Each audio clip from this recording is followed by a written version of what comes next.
கர்த்தர் நல்லவர், அவர் கிருபை என்றும் உள்ளது.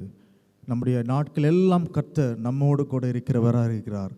அவரே நம்முடைய வாழ்வின் பலனானவர், கீதமானவர். அவரை பாடி நாம் மகிமைப்படுத்துவோம்.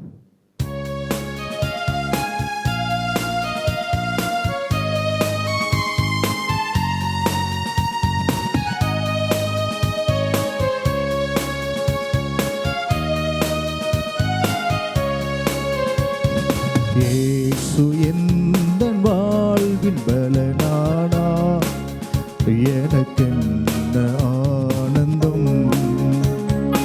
இயேசு எந்தன் வாழ்வின் பலனானா, எனக்கென்ன ஆனந்தம்.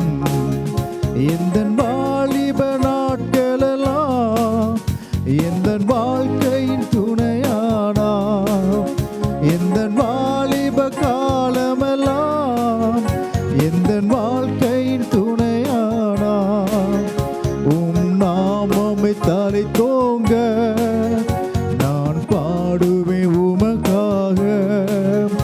எந்தன் இதயமே உமை பாடு, எந்தன் நினைவுகள் உமதாவோ.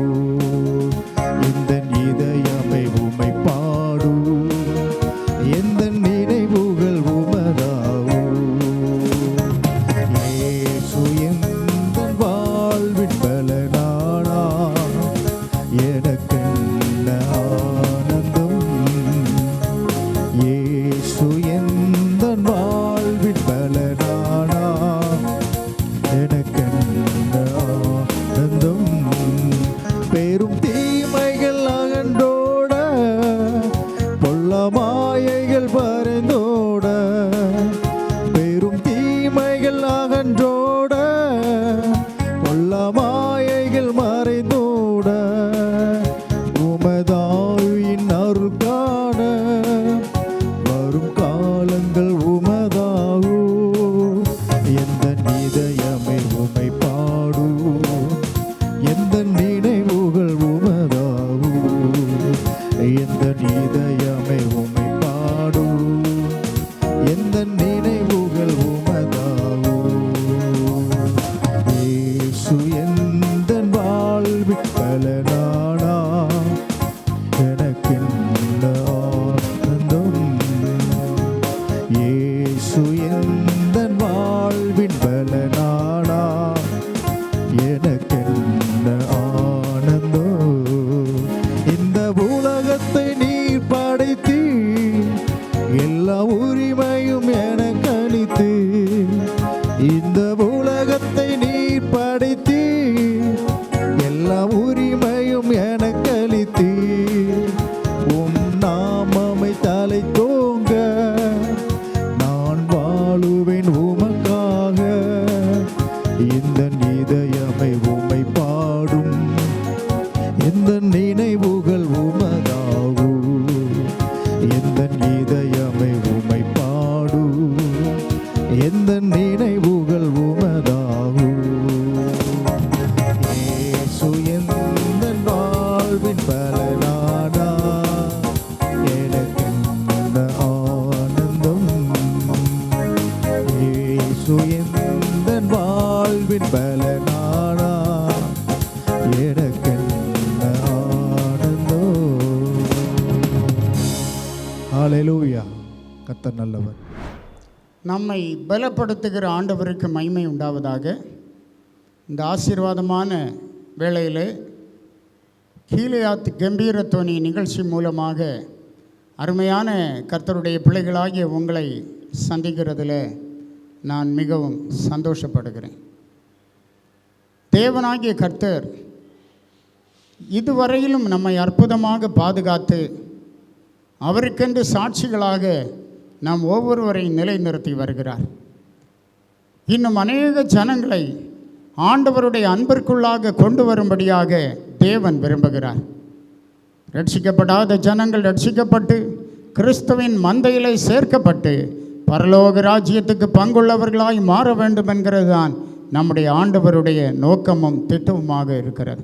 அதற்காக ஆண்டவர் உங்களையும் என்னையும் இந்த நாட்களில் அவருக்கென்று பிரயோஜனப்படுத்தி கொண்டிருக்கிறார். இந்த வேளையிலே நம்முடைய சிந்தனைக்காக நாம் தெரிந்து கொண்டதான வேத பகுதி எண்ணாகமம் புத்தகம் 23வது அதிகாரம் 22வது வசனம். தேவன் அவர்களை எகிப்திலிருந்து புறப்பட பண்ணினார், காண்டாமிருகத்துக்கு ஒத்த பலன் அவர்களுக்கு உண்டு. தேவன் அவர்களை எகிப்திலிருந்து புறப்பட பண்ணினார், காண்டாமிருகத்துக்கு ஒத்த பலன் அவர்களுக்கு உண்டு என்று சொல்லப்பட்டிருக்கிறது. இஸ்ரவேல் ஜனங்களை குறித்து பிலேயாம் தீர்க்கதரிசி சொன்னதான தீர்க்க தரிசன வார்த்தை என்று நாம் இதை வேத பகுதியிலே பார்க்கிறோம். காண்டாமிருகத்துக்கு ஒத்த பலன் இஸ்ரவேலருக்கு உண்டு என்று அங்கே ஆண்டவர் வெளிப்படுத்துகிறார். காண்டாமிருகம் இஸ்ரவேலருடைய ஸ்ட்ரெங்க், பலனை குறிக்கும்படியாக வேதத்திலே சொல்லப்பட்டதான ஒரு மிருகம் என்று பார்க்கிறோம். இது மிகவும் பலன் உள்ளதான ஒரு மிருகம் என்கிறது நம்ம எல்லாருக்கும் நன்றாக தெரியும்.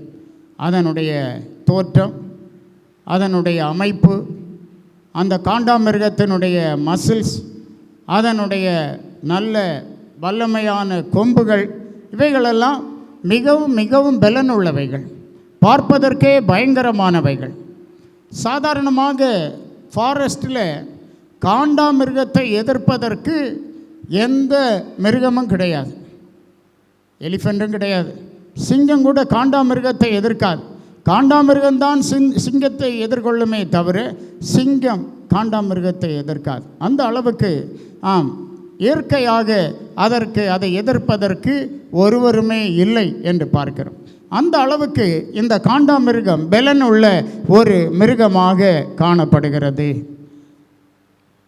இந்த காண்டாமிருகத்தை பற்றி படிக்கும்போது அதில் அநேக அற்புதமான காரியங்களை நம்மால் கண்டுகொள்ள முடிகிறது. அதை ஒவ்வொன்றாக நாம் இப்போது பார்க்க போகிறோம். இந்த காண்டாமிருகத்தை குறித்து யோபு சொல்லும்போது 39ஆம் அதிகாரம் 9 முதல் 12 வசனங்களை படிக்கிறோம். காண்டாமிருகம் உன்னிடத்தில் சேவிக்க சம்மதிக்குமோ? அது உன் முன்னணிக்கு முன்பாக தங்குமோ? படைச்சால்களை உள்ள நீ காண்டாமிருகத்தை கயிறு போட்டு ஏரிலே பூட்டுவாயோ? அது உனக்கு இசைந்து பரம் படிக்குமோ? அது அதிக பலமுள்ளதென்று நீ நம்பி அதனிடத்தில் வேலை வாங்குவாயோ? அது அதிக பலம் உள்ளது என்று நீ நம்பி காண்டாமிருகத்திலே வேலை வாங்க முடியுமா? பெரிய யானையினிடத்தில் கூட நீ வேலை வாங்குகிறாய். காட்டில் அது தடிகள் பிடிக்கிறது, லாரியில் லோடு ஏற்றுகிறது, இறக்குகிறது, எவ்வளோ காரியங்கள் செய்கிறது. ஆனால் காண்டாமிருகத்துக்கு அதிக பலன் இருக்கிறது என்கிறது உனக்கு தெரியும். அதனிடத்தில் வேலை வாங்க முடியுமா என்று கேட்கிறத பார்க்கிறோம்.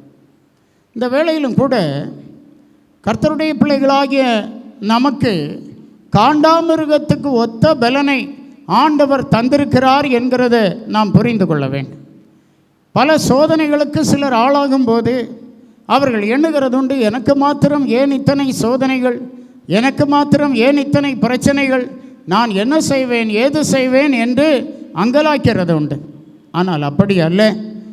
ஆண்டவர் உங்களுக்கு காண்டாமிருகத்துக்கு ஒத்த பலனை கொடுக்கிற தேவன், திராணிக்கு மிஞ்சி நம்மை சோதிக்கிறவர் தேவன் அல்ல என்கிறதையும் நாம் ஆண்டவருடைய பிள்ளைகளாகிய நாம் புரிந்து கொள்ளுகிறவர்களாக நாம் காணப்பட வேண்டும்.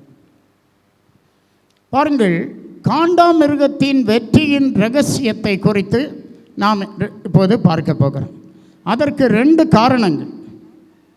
ஒன்று, அந்த காண்டாமிருகத்தின் பின்னால் முதுகு பகுதியில் இருக்கிறதான அந்த திமில். 2வது, அதனுடைய கொம்புகள். இந்த 2ம் காண்டாமிருகத்தினுடைய வெற்றிக்கு மிகவும் உறுதுணையாய் இருக்கிறவைகள் என்கிறத நாம் பார்க்க முடிகிறது. இன்னும் சொன்னால், காண்டாமிருகத்தினுடைய வெற்றியின் இரகசியம், இதை இந்த வேளையிலே நாம் ஒரு விசுவாசியினுடைய வெற்றியின் இரகசியத்தோடு ஒப்பிட்டு பார்க்க போகிறோம்.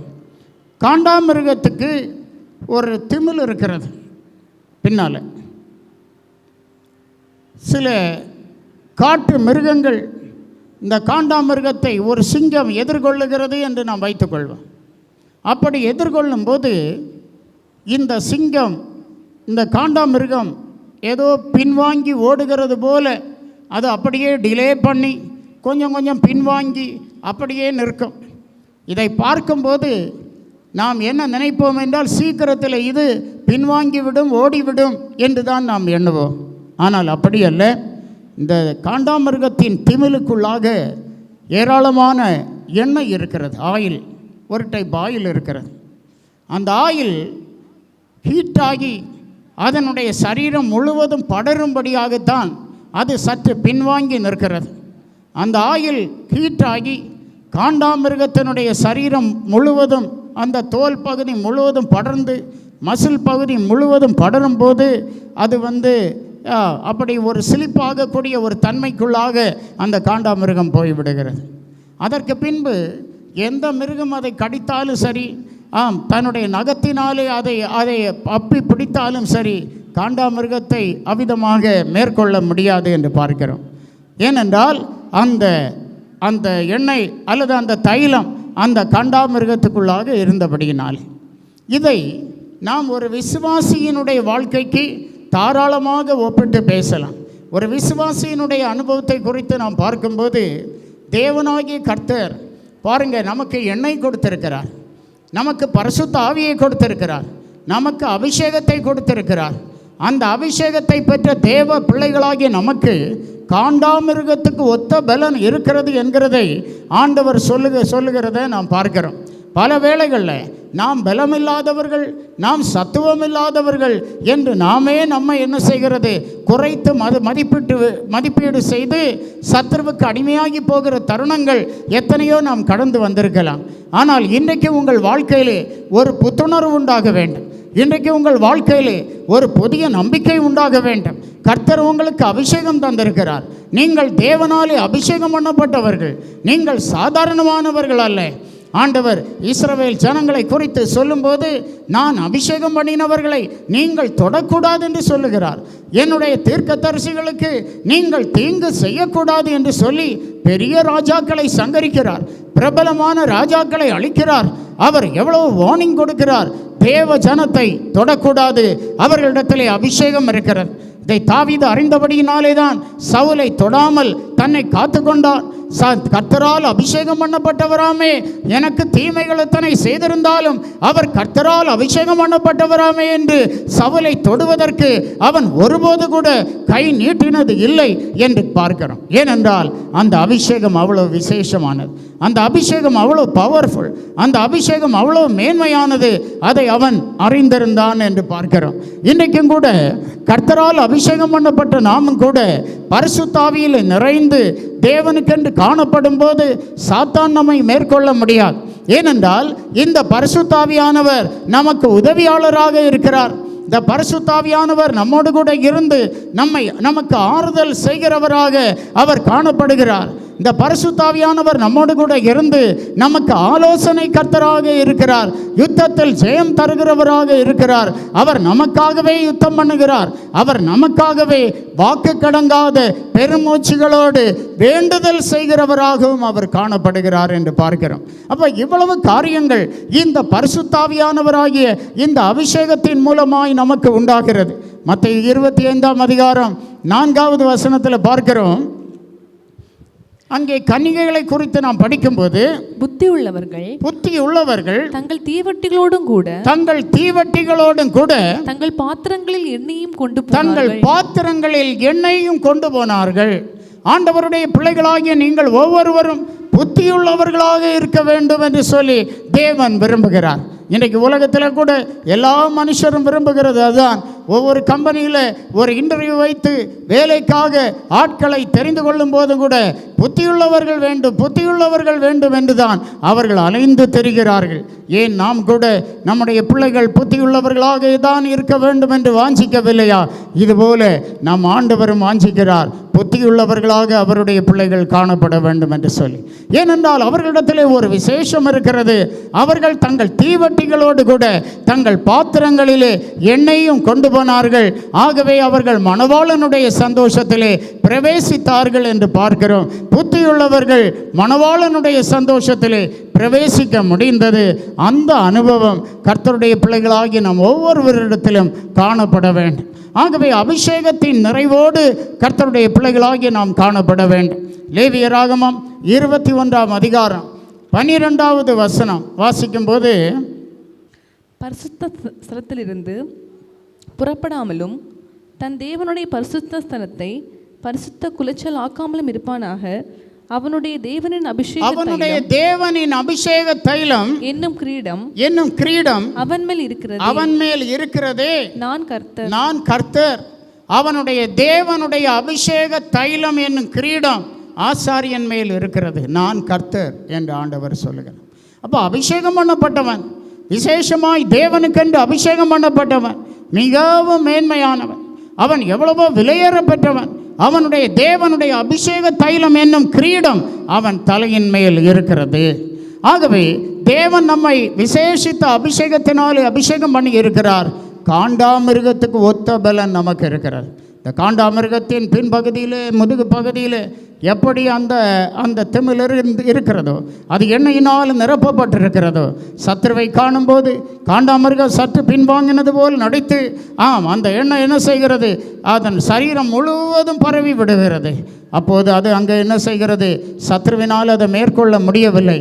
சத்ரு பாருங்கள், எதிராளி அல்லது ஒரு மிருகம் அதை கடித்தாலும் சரி, அதை தன்னுடைய நகத்தினால அப்படி பிடித்தாலும் சரி, அதை பற்றி கொள்ள முடியாது. அது மிகவும் வலுவி போகிறதாக காணப்படுகிறது. காண்டாமிருகம் எளிதாக தப்பித்து கொள்ளுகிறது. அது பலனுள்ள மிருகம். இந்த வேளையில் தேவ பிள்ளைகளாகிய நாமும் கூட ஆண்டவருடைய சமூகத்தில் அறிக்கையிட வேண்டும். பரிசுத்தாவியின் அபிஷேகத்தை பெற்ற நான் பலமுள்ளவன், பரிசுத்தாவியின் அபிஷேகத்தை பெற்ற நான் பலன் உள்ளவள், சத்ரு என்னை தொட முடியாது, நான் சாத்தானை மேற்கொள்வேன். அந்த நம்பிக்கையும் அந்த விசுவாசமும் அந்த திட நம்பிக்கையும் தேவ பிள்ளைகளாகிய நமக்கு அதிகமாக தேவை. இதுதான் காண்டாமிருகத்தின் வெற்றியினுடைய ரகசியம் என்று பார்க்கிறோம். ரெண்டாவதாக நாம் பார்க்கும்போது காண்டாமிருகத்தினுடைய கொம்பு, அது அதனுடைய வெற்றிக்கு மிகுந்த உறுதுணையாக காணப்படுகிறது. அதாவது அதனுடைய கொம்பை நம்ம பார்க்கும்போது அப்படியே தலையில் மடிந்து அது அங்கே காணப்படும். அதை எப்படியும் உடைத்தோ அல்லது ஒரு துப்பாக்கி வைத்து சுட்டு கூட அந்த கொம்பை துளைக்க முடியாது. அந்த அளவுக்கு அது ரொம்ப ஸ்ட்ராங்காக, ரொம்ப பலன் உள்ளதாக அது காணப்படுகிறது என்று பார்க்கிறோம். ஆகவே பாருங்கள், எந்த ஒரு சத்ருவினாலும் எந்த ஒரு மிருகத்தினாலும் அதை மேற்கொள்ள முடியாது. அதனுடைய கொம்பு அவ்வளவு பலன் உள்ளதாக காணப்படுகிறது என்று பார்க்கிறோம். இதுபோல தேவனுடைய பிள்ளைகளாகிய நமக்கு ஆண்டவர் காண்டாமிருகத்துக்கு ஒத்த பலனை, ஒத்த கொம்பை தந்திருக்கிறார். சங்கீதம் 92:10 பார்க்கிறோம், என் கொம்பை காண்டாமிருகத்தின் கொம்பை போல உயர்த்துவீர், என் கொம்பை காண்டாமிருகத்தின் கொம்பை போல உயர்த்துவீர் என்று பக்தன் சொல்லுகிறான். புது எண்ணெயால் அபிஷேகம் புது எண்ணெயினால் அபிஷேகம் பண்ணப்படுகிறேன். இப்போ புது எண்ணெயினால் தேவன் நம்மை அபிஷேகம் பண்ணுகிறார். புதிய அனுபவங்களை நமக்கு தருகிறார். புதிய ஆசீர்வாதங்களை நமக்கு தருகிறார். தேவ பிள்ளைகளாகிய நாம் இந்த வேத புத்தகத்திலிருந்து தெய்வீக வல்லமைகளை நாம் பெற்றுக்கொள்ளுகிறவர்களாக இருக்கிறோம். இந்த வேத புத்தகத்திலிருந்து ஆண்டவருடைய வல்லமையை நாம் பெற்றுக்கொள்ளுகிறோம். ஒவ்வொரு நாளும் புது பலனினாலே நாம் தரிப்பிக்கப்படுகிறோம். ஒவ்வொரு நாளும் புதிய பலனை தேவன் நமக்கு தந்து நம்மை பாதுகாத்து நம்மை அற்புதமாக நடத்துகிற ஆண்டவராக இருக்கிறார். அப்போ புது பலன் எப்படி கிடைக்கிறது? மனுஷன் அப்பத்தினாலே மாத்திரமல்ல, தேவனுடைய வாயிலிருந்து புறப்படும் ஒவ்வொரு வார்த்தையினாலும் பிழைப்பான் என்று சொல்லப்பட்டிருக்கிறது. காண்டாமிருகத்துக்கு ஒத்த பலனை ஆண்டவர் எனக்கு தருகிறார். அன்னாளுடைய வாழ்க்கையை எடுத்துக்கொள்வோம். அன்னாளுடைய கொம்பு எப்படி உயருகிறது என்று நாம் பார்ப்போமே. ஆனால் 1 சாமுவேல் 2:1 சொல்லுகிறாள், அப்பொழுது அன்னாள் ஜெபம் பண்ணி, என் இருதயம் கர்த்தருக்குள் களி கூறுகிறது, என் இருதயம் கர்த்தருக்குள் களி கூறுகிறது, என் கொம்பு கர்த்தருக்குள் உயர்ந்திருக்கிறது, என் பகைஞரின் மேல் என் வாய் திறந்திருக்கிறது, உம்முடைய ரட்சிப்பினாலே சந்தோஷப்படுகிறேன். அன்னாளுடைய கொம்பு உயர்த்தப்பட்டது. அவளுடைய ஜெபம் கேட்கப்பட்டது. கர்த்தர் பெரிய காரியங்களை செய்கிறார். இன்றைக்கு ஆண்டவர் தேவ பிள்ளைகளாகிய நமக்கு ஆவியின் பட்டயமாகிய இந்த வேத வசனத்தை தந்திருக்கிறார். எபேசியர் 6:17 சொல்லப்பட்டது போல இந்த வேத வசனங்கள் ஆவியின் பட்டயமாக இருக்கிறது. இரட்சணியம் என்னும் தலைச்சீராவையும் தேவ வசனமாகிய ஆவியின் பட்டயத்தையும் எடுத்துக்கொள்ளுங்கள். தேவ வசனமாகிய ஆவியின் பட்டயம் என்று சொல்லப்பட்டிருக்கிறது. இந்த தேவ வசனத்தை தேவன் நமக்கு தந்திருக்கிறார். நமக்கு ஏராளமான ஆசீர்வாதங்கள், நன்மைகள், அற்புதமான காரியங்கள் தேவன் செய்திருக்கிறார். ஆகவே இந்த வேதத்தை தியானிப்பதை தேவ பிள்ளைகளாகி நாம் ஒருபோதும் விட்டுவிடக்கூடாது. ஏனென்றால் ஆண்டவர் நம்முடைய கொம்பை உயர்த்துகிற தேவனாயிருக்கிறார். புது பலனை கர்த்தர் இந்த வேதத்திலிருந்து, வேத வசனங்களிலிருந்து நமக்கு கொடுக்கிற தேவனாய் காணப்படுகிறார். அல்லேலூயா. துன்மார்க்கருடைய கொம்புகளை ஆண்டவர் முறித்து போடுகிறார். சங்கீதம் 75:10 படிக்கிறோம். துன்மார்க்கனுடைய கொம்புகளை என்ன செய்கிறார்? வெட்டி போடுவேன் என்று சொல்லப்பட்டிருக்கிறார். ஆனால் அதே வேளையில் நீதிமானுடைய கொம்புகள் உயர்த்தப்படும் என்று சொல்லப்பட்டிருக்கிறது. கர்த்தருடைய பிள்ளைகளாகிய நம்முடைய கொம்புகள் அதிகாரத்தை குறிக்கிறது. கொம்புகள் அதிகாரத்தை குறிக்கிறது. நம்முடைய கொம்புகள் உயர்த்தப்பட வேண்டும். நம்முடைய கொம்புகள் உயர்த்தப்பட வேண்டும். தேவன் நம்மை உயர்த்த வேண்டும். தேவன் நம்மை அதிகாரமுள்ளவர்களாக மாற்ற வேண்டும். தேவனுடைய வல்லமையை நிறைவாய் நாம் பெற்றுக்கொள்ளுகிறவர்களாக இருக்க வேண்டும். ஆமோஸ் தீர்க்கதரிசியின் புத்தகம் 6ஆம் அதிகாரம் 13வது வசனத்தில் வாசிக்கிறோம். நாங்கள் எங்கள் பலத்தினாலே எங்களுக்கு கொம்புகளை உண்டாக்கி கொள்ளவில்லையோ, நாங்கள் எங்கள் பலத்தினாலே எங்களுக்கு கொம்புகளை உண்டாக்கி கொள்ளவில்லையோ என்று சொல்லி வீண் காரியத்தில் மகிழ்கிறார்கள். தங்களுடைய பலத்தினாலே தங்களுக்கு கொம்புகளை உண்டாக்கி விட்டார்கள், தங்களுக்கு அதிகாரத்தை உண்டாக்கி விட்டார்கள், தங்களுக்கு பலனை உண்டாக்கி விட்டார்கள் என்று சொல்லி வீண் காரியத்திலே மகிழ்கிறத பார்க்கிறோம். இப்போது நமது நாட்டில் தேர்தல் டைமாக இருக்கிறது. எப்படி வீண் காரியங்களிலே ஜனங்கள் மகிழ்கிறார்கள் சிந்தித்து பாருங்கள். தாங்களே தங்களுக்கு கொம்புகளை உண்டாக்கி வீண் காரியங்களிலே மகிழ்கிறத நாம் பார்க்கிறோம். ஆனால் ஆண்டவருடைய பிள்ளைகளுடைய கொம்புகளோ, நீதிமானுடைய கொம்புகளோ உயர்த்தப்படும் என்று கர்த்தர் சொல்லுகிறார். அருமையான தேவ பிள்ளையே, உன்னுடைய கொம்பை உயர்த்துகிறவர் உன் தேவனாகிய கர்த்தர். காண்டாமிருகத்தின் கொம்பை போல உன் கொம்பை உயர பண்ணுகிறவர் உன் தேவனாகிய கர்த்தர். சங்கீதம் 89:24வது வசனத்தில் பார்க்கிறோம். என் உண்மையும் என் கிருபையும் அவனோடு இருக்கும், என் நாமத்தினால் அவன் கொம்பு உயரும், என் நாமத்தினால் அவன் கொம்பு உயரும் என்று ஆண்டவர் சொல்லுகிறார். கர்த்தராகிய இயேசு கிறிஸ்துவின் நாமத்தினாலே உங்கள் கொம்பு உயரும். உங்களுடைய வாழ்க்கையிலே மேன்மை உண்டாகும், உங்களுக்கு நன்மை உண்டாகும், உங்களுக்கு ஆசீர்வாதம் உண்டாகும்.